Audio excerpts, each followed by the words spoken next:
Saoilí dón nach rogga bia é. Ní smíonn tú an méid a chocaral va tú aniu, ní renneann tú idir blas agus sláinte. Níl fan ort rud éon millis, níl ach ceist amháin agat.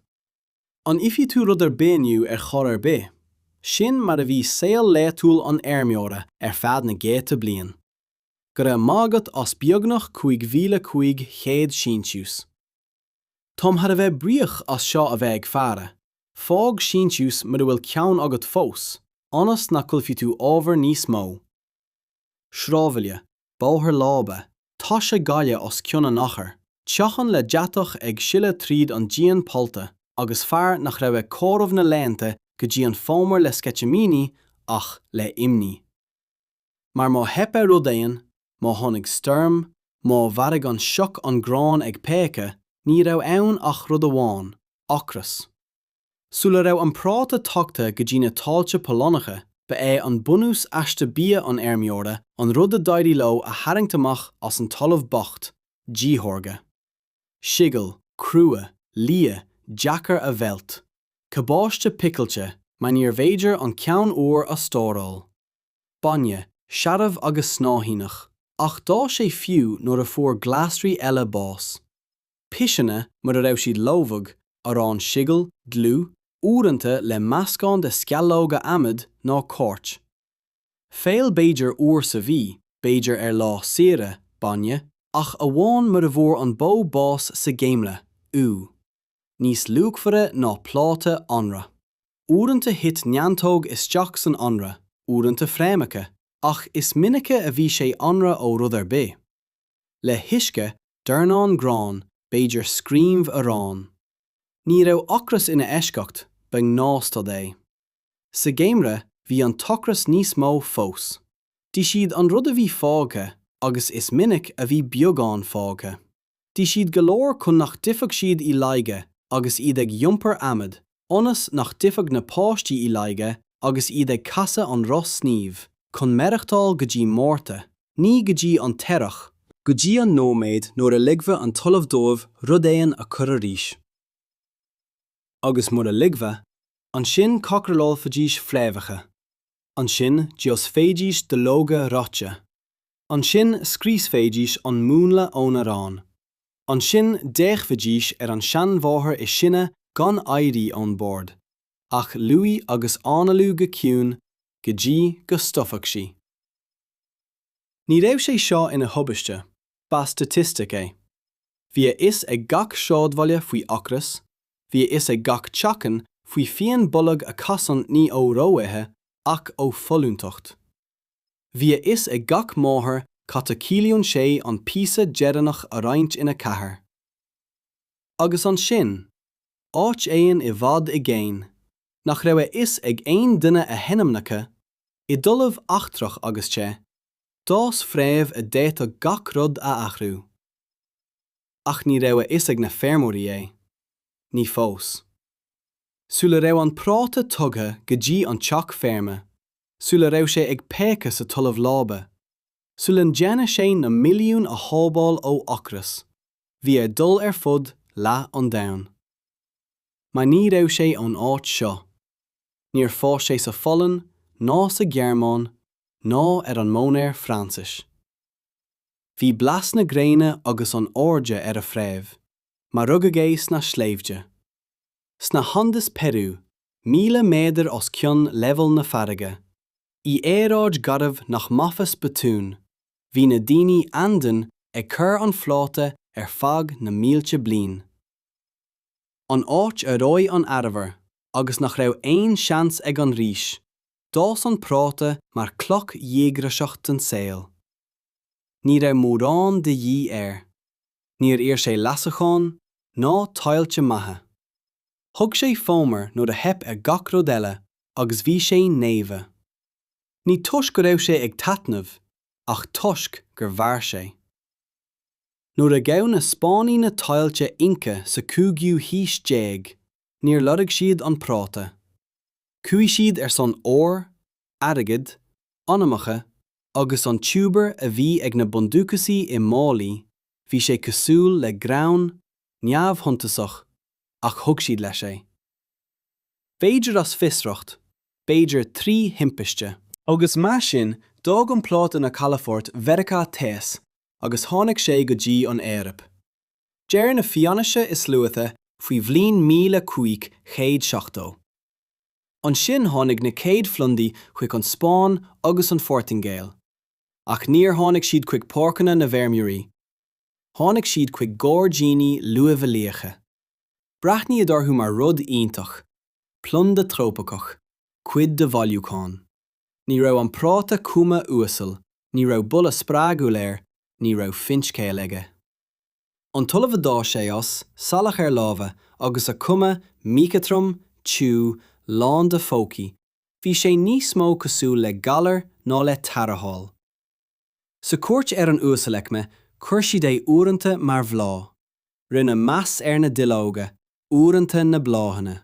Ach an rud a bhí fíor-luachmhar, an tiúbar faoin tulamh, bhí sé gan aird go dtí an 10 haois. De réir a chéile, an bháil, thosaigh siad ag fáil amach nach nearna an práta nimhiú amháin.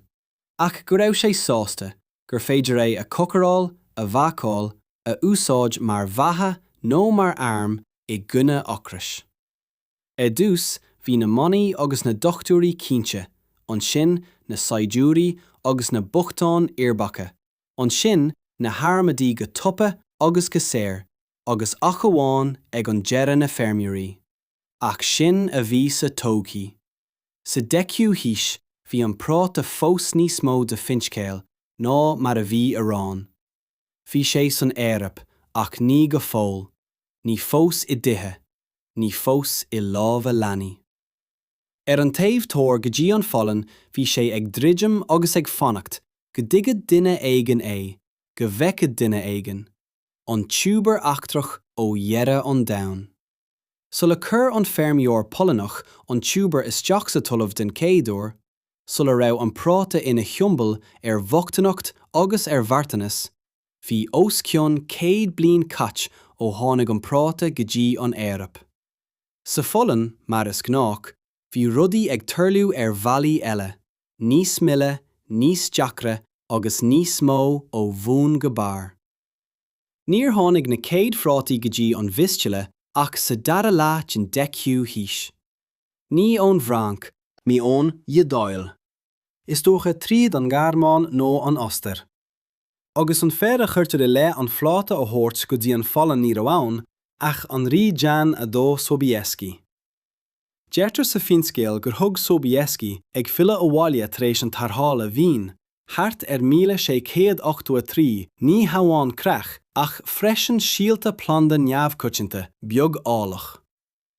Bhí an pláta le teacht ar dús chuig gardíní riaige, an sin chuig meanastracha agus ach amháin an sin chuig eistát talún.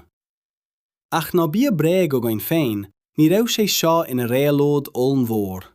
Ar fad an tochtú haois déag ar fád, bhí an práta ina nuachta a gcain, rud a déalaí únéirí tit. Rud iontach luba óliach, tríal. Cura é in gardíní, brethníad éir, uaireanta tuga é do tréide, níos anmh dóibh féin. Don éirmeoir scláthí, bhí an práta rud achtrach. Ní raibh isaige é, ní raibh muín ag ann, ní raibh isaige cat a dhéanamh leis. Ach le himocht ama, thosaigh rud éigean ag airú.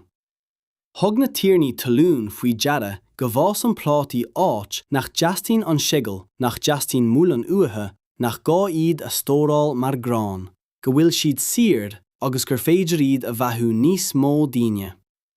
So dara leacht an 50 haois déag sa cuid ostrach de Galicia, thosaigh feachta stát áráchtáil chun feirméidí is splaige chun plátaí a chur go hart na shléibhte ina teirneacha tóir. Ach bhí agla ar an seádaile, ní raibh muín acu os nuachta. Bhí cibhne acu ar an méid a tharlaíonn nuair a íonn donna rud éigean a chur ó bhun go bar. Agus bhí an práta cosúil le tiúbar ón uimhreann. Talamh, aisteach, le súla cosúil le lova. Agus mar sin, bhí an feirmeoir ina hí ar an doras, ag breathnú ar an tiúbar agus ag smíanamh conas é ite. Cocaráil, crachan? An na bhíonn sé? Ba iad na daoine is dána nó na cin ba ocras nó na cin a cura ordú orthú a cur an héad ceann. Agus dá san práta go ciún, go máil, gan fanfare ach go héifiachtach agus blian I ní bliana. Piasa fhiasa.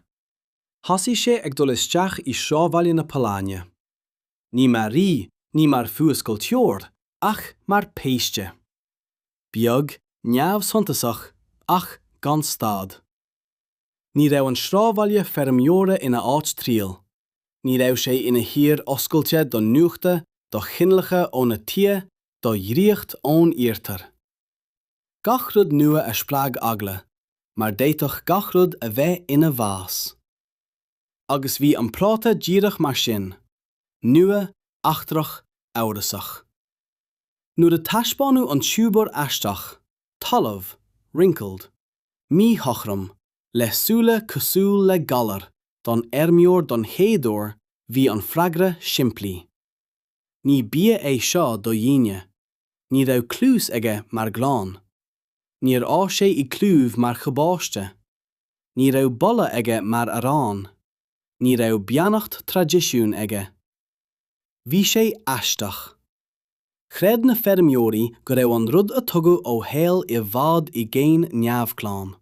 Go bhásann sé faoin talamh, agus mar sin déitoch sé a bheith ina phréamh díal. Go raibh sé ina airlis ag an teach chun smacht aáil, nó bealach chun nimh a chur ina bochtaí. Uaireanta cura na héad phrátaí, ach níor ich siad iad. Breithníad orthú, tugadh do bhuc, déich siad an méach siad bás. Agus ach amháin nuair a bhar an taine bhí, an sin rinne siad iirecht iad féin, ach fiú an sin le amhras. Bhí siad cácaráilte go fada, darteag an tuisce, d'an siad le haghaidh na néifachtaí. Dúirs reinstíine go raibh pian bollag orthú tar éis prátaí, go raibh an duine leis scúil. Ina hananta sin, ní raibh an práta beannata. Níor chuosragaigh é san aglas, ní raibh aithne ag a cheanóirí air. Ní raibh sé le feiceáil I nádán, I sean focail, I násanna. Cur sé seo imní, mar déitoch bia nach raibh aithne ag na sinsear a bheith ina faca nó ina malacht, agus beidir ina fiúnós as le scúlacht, gur cur an fermheor in inethar an seigil a chur, tiúbar. I go leor shábháilte, bhí an práta ina bhreis fad na blianta, rud a dtí siad I bhallach, rud a bhí ina bhia donna bochtaí, rud nach raibh stádas aige, fiú ar an bucht. Ach tar réir a chéile, blian I ní bliana, thosaigh sé ag dul isteach. Dús mar hartáil, an sin mar nás, agus deire mar cuid din saoil léithiúil. Níor tháinig sé tríd an doras, rinne sé drapach tríd an tarsach agus dain sé. I dteach ferme, níor is siad le haghaidh pléisiúr. Bhí cúspóir amháin ag bia, chun an duine a chonáil beá. Gach sláis arán bhí torach seachtaní ebre, agus gach spúnág de phlátaí bhí bruntanas an fortún. Sin é an fá nach raibh an cuma an pláta ina réaláid cácaireachta. Ba réaláid eiseach é. Ní raibh gá le milliúin ag an pláta, ní raibh gá é a bheilt, ní raibh bácálaí ag teastáil uaí. Bhí sé go leor é a thocailt, é a níos a abhainn, agus é a caitheamh isteach sa fota. In amana nuair a bhí gach rud thart ag brá duine, an tíorna, an bhéarm, an milliúr.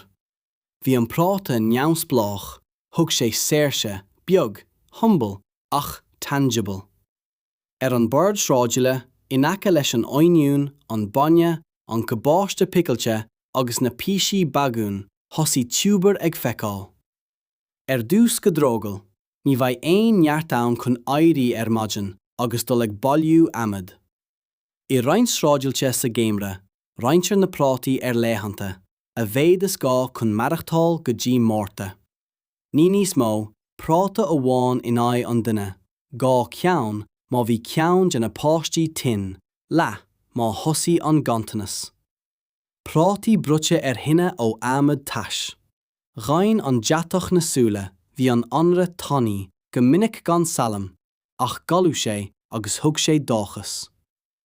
Uaireanta, nuair nach raibh ach an chraiceán fágtha, tríimiad é agus curra leis an bra. Chruthaigh anra as rud be. Deatach, isce, blas tanaí an tiúbar agus go leor ciúin.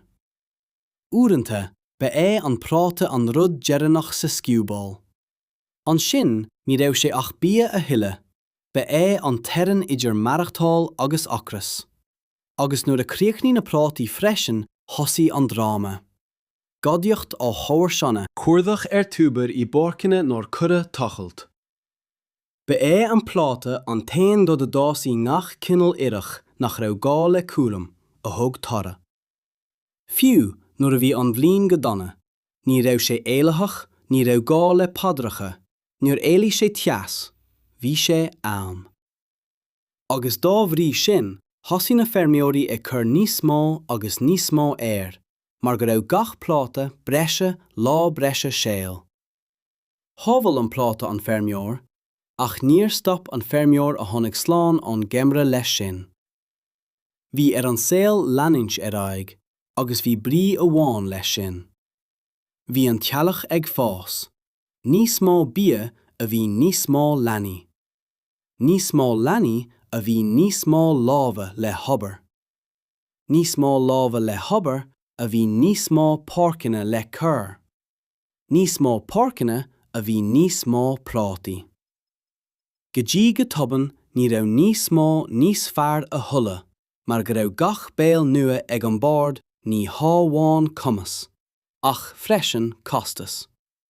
Níor féidir iad go léir a bheathú le gordín amháin. Thosaigh an talamh ag teastáil, thosaigh an tamad ag teastáil, thosaigh an tom ag teastáil. Dás tealaí feirmeoirí cosúil le fialaí, seachtar leanaí, deich, dó dhéag, go léir ag codla faoi aon dín. I seomra amháin ag tine amháin le bóla amháin I lár an bhard. Gach ceann acu a bhí aiste bia prátaí, mar nach raibh aon rud eile acu. An práta a bhí le tabhairt neart, bhí sé ina monotony léitiúil. Tiúbar maidin, tiúbar lán, tiúbar oíche, gach lá, fad seachtaní, fad blianta. Agus cé nach raibh aon donna ag fáil OCRACH chomh donna agus a bhí roimhe seo, ní raibh aon donna ag forbairt freisin. Líonn an práta, ach níor thóg sé. Níor thug sé sláinte, níor neartí sé an díolúna, níor lig sé dómh marachtáil trí galar. Dás na páistí leaga, go minic tin. Hit fiacla os espa vitamíní, hí na cnábha ag lúba, hí an chraiceán palla. Chonaí an práta an saoil, ach níor thug sé cáilíocht dá, agus fós féin bhí sé ina urlais sir don na húdarás. Mar má bhí rud éigean ag an bheirmeoir le hithe, d'fhéadfadh sé obrú. Má d'fhéadfadh sé obrú, d'fhéadfadh sé cáin íoc, agus má díodh sé, ní raibh cúram aine, go raibh a cuid páistí ag ithe ach prátaí. Chruthaigh an práta samhail nua de bhochtanacht feirmeoirí. Bochtanacht nach ndéanann éirí amach, mar nach bhfuil ocras ach nach bhfuil sé beo ach an irid, tá sé ann. Mar sin a rugadh an más feirmeoirí. Ciúin, búntasfach, ag brá aon tiúbar. An gcéad ábhar bhí an práta simplí. Tiúbar, bia na bocht. Ach nuair a déich na ríthe agus na háirí níos luúthe, chonaic siad urlais cumhachta ann. Cén fá? Mar go raibh an práta in ann níos mó daoine a bheathú an achar céine talún. Thug 1 hectór de crisneacht níos lú calorí ná 1 hectór de prátaí. Agus cílíonn sé sin go bhféadfadh níos mó feirmeoirí a bheith ina gcónaí na sráidbhailte céine. D'fhéadfadh siad marachtáil níos faide. D'fhéadfadh siad níos mó cánacha a dheoch. D'fhéadfadh siad dul isteach san arm. Tuigigh na rialóirí seo níos tapúla ná na feirmeoirí. Sa phríos, dúirdaí an rí Frederick a dó, cheana féin sa 10 haois prátaí a chur. Níor iar sé, dúirdaí sé. Chur sé pórcanna prátaí taspána bun. Dúirdaí sé donna bácalathe arán a dhéanamh le prátaí. Chur gardaí féire na plándálacha ag ligean orthú gur a luachfar a bhí ann, ionas go bheadh na feirmeoirí féin ag tosú ag gád agus ag cur. San ostair chur Maria Theresa agus Joseph adó an práta chun cin freisin. Dóibh, ba bhealach é chun an tocras a laudú gan níos mó talún a thabhairt donna feirmeoirí. Sa phallan, ní raibh cúram an úsle feadh bhád, ach ní raibh na rinseoirí. Chur na hostarí, na prúsaí agus na rúsaí tacaíocht le cur, mar bhí is acu go raibh feirmeoir ocras ina fearr éirí amach, agus bhí feirmeoir le bollag umláin ina fearr géiliúil. Bhí an práta forfa don arm freisin. Ní raibh gá le báclathe, ní raibh gá le aon. Bhí pote agus mála prátaí golóir. Brite, máist in anra. Bhaithí an práta an taram níos séire agus níos tapúla ná arán. Le linn cogaí agus glúiseachtaí, bhí an práta ina ucmhainn stratéiseach. Ní raibh sé le feiceáil na léirscáileanna, ach chin sé an rachaigh an taram athraigh, nó an dúchmhah sé arás, an ghlacadh an feirmeoir pórt san éirí amach, nó an bhanafadh sé sa teach. D'athraigh an práta struchtúr an trábhaile, bheiddigh sé a líon, ach ní a neart. Bhí an práta i lámha an stáit, cosúil le mána. Stair, éifeachtach, ile lárach. Ní raibh gá le cúrata, bhí sé go leor chun tiúbar a chur. Bhí an telas ag na réalóirí, trí prátaí a thabhairt donna feirmeoirí, nach raibh siad ag tabhairt aon rud eile dómh. Níor thug siad saoirse, níor thug siad oideachas, níor thug siad tuileamh. Ach an feirmeoir a raibh rud éigean aige le hithe, ní riar sé an gcuid eile. Ba paradais prátaí a bhí san jódáil. Érád tais, ihir tortúil, ach thar aon rud eile, bochtanacht a chur ílach simplíocht. Sa nú híos déag, dí an meán éarnach beagnach ach prátaí. Fiú 5 kilogram in aig an lé. Muidin brite, lón máist, rís brite tráthnóna. Úranta le banne, níos anamh le cabáiste. Féil, féile, arán, aisling. Ach dóibrig sé. Bhí deich, 5 duine I deachlaigh. Gach ceann acu a bhí aiste bia prátaí. Ein tiúbar, agus déitoch an pobl fad marachtáil go dtí sin. Sa bhliain 1825, tháinig an fungus Phytophthora infestans. Sa lá atá aniu, tá isagan gur galar prátaí é. An sin ní achanna feirmeoirí, ach de ló go dua, tiúbar lova, bollag óna scibáil. An géad áhairt ní raibh sé mór. Hail roinntbearí, ach an bhliain dor gcionn an rud céine agus níos measa fós. Scibáil a bhí le marachtáil don gemre, lán de mas lova. Talamh folamh, isce I botaí. Laistí de cúpla bliain, fuair os cionn milliúin duine bás don OCRACH. Déalaigh milliúin eile ón tír. Dág an éireann folamh. Ach ní feib talamhíochta amháin a bhí ann, de torg man cultúr é. Gach geilleagar bunathe aon phleanda amháin, aon foinse calorí ceann amháin a hep. Ní raibh rua ag na feirmeoirí. Ní raibh crutnacht, ní raibh rís, ní raibh plán B. Bhreanar rialtas na Breataine ó achar. Tháinig an cúnamh go máil, ró dhéanach, ró dheag. Dóchras déon gná a bhí ann do go leor. Ní as an dúlra, ach as an gáras. An práta a bhí le bheith ina réiteach, bhí sé ina gaiste. Ró éasca, ró éifeachtach, ró chompordach. Léirí an éireann gur féidir le spleachas aon rud amháin, fiú rud ma, teacht chun deirí I tubaiste. Agus cé nach raibh an phollan ag fullang an oiread sin tubaiste, bhí blianta ann freisin nuair a bhí an galar prátaí ina folamh sna sciúbáil. Agus maurúcháin nach bhfuil aon rud cínte, cuaí na cínta hart, darí na córais. Tháinig uachtarán in ionad ríthe, Ibrithe ferme in anad fermúirí, agus tithe concréite in anad bochán. Ach níor airí rud amháin, tá an práta fós an bord. Ní himpiste é, ní mothúcáin é. Is scéal é a chur fréamhacha go litriúil agus go cultartha, mar is mó ná bia an práta. Is cuimhne an bochtanacht a bhí níos inglaachta a bhíochas dó. Is siombal é de bharan, de gul chun cin, de cóireach léitúil. Níor thud sé bhreatacha, ní raibh sé rómánsú, ach bhí sé fíor. Le linn na tréimhse rinte shábháil an práta ó OCRACH. Le linn cogaí bhí sé bunasach i gceistin na bórtaí. Sa féarla, tháinig sé an bord de na milliúin teaghlach i ngach forum. Brite, ráiste, phríochta, grátáilte, stobbach. Bhí sé sir, bhí sé fáil, bhí sé agan. Bhí an práta le feiceáil i gcultúr, i seanfocail, i ngráin, i ceol, i bhógraí. Tháinig sé chun bheith ní amháin mar fhios, ach mar bhunús le féiniúlacht. Mar cad é an lán gan prátaí? Mar a bhfuil rudair bé agat, fiú práta. Mar nuair a bhí an seanmháthair ag cócracht, bhí porca le i gánaí.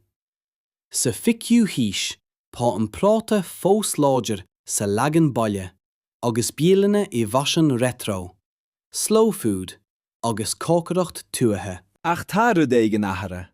Níl muid ag trúd san martanas a thuile. Níor stop an práta a bheith ina récht dearnach.